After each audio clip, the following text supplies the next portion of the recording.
Ito na yung niluto naming sinabawang lapu-lapu. Sarap. Yan. Yan. Pwede na tayong kumain. Ready na. Ito, at bumili ako ng 3 pirasong lapu-lapu at in-slice na natin ng maliliit. Ito, at magpapakulo tayo ng kamatis, sibuyas at saka luya. Ito naman yung ilalagay natin dahon, talbos ng kamote at saka talbos ng string beans. Okay, kailangan nating himayin tong mga dahon-dahon para at least ready na sa linuluto nating Yun, ilagay na natin yung isda. Pakuluin natin bago natin ilagay yung mga dahon-dahon din. Pakuluan nating maigi hanggang sa alam nating luto na.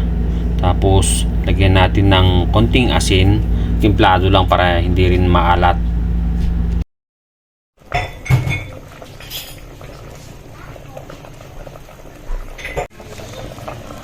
Lagyan na natin yung dahon para matimpla na yung natin sabaw. So para maging masustansya.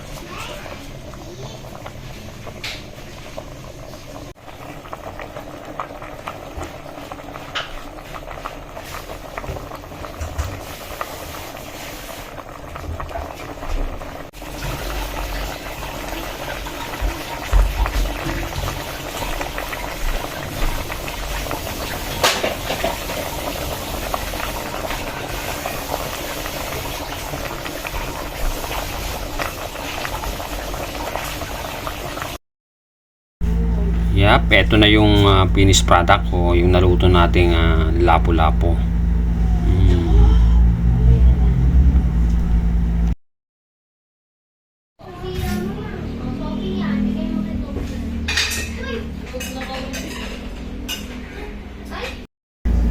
Ayan, sumandok tayo ng pagkain na natin, lagay na natin sa plato. Ayan, kinuha ko yung ulo, tapos with sili pa. Sarap. Guys, kain tayo. Lantakan na natin to. Yan, ready na. Fight!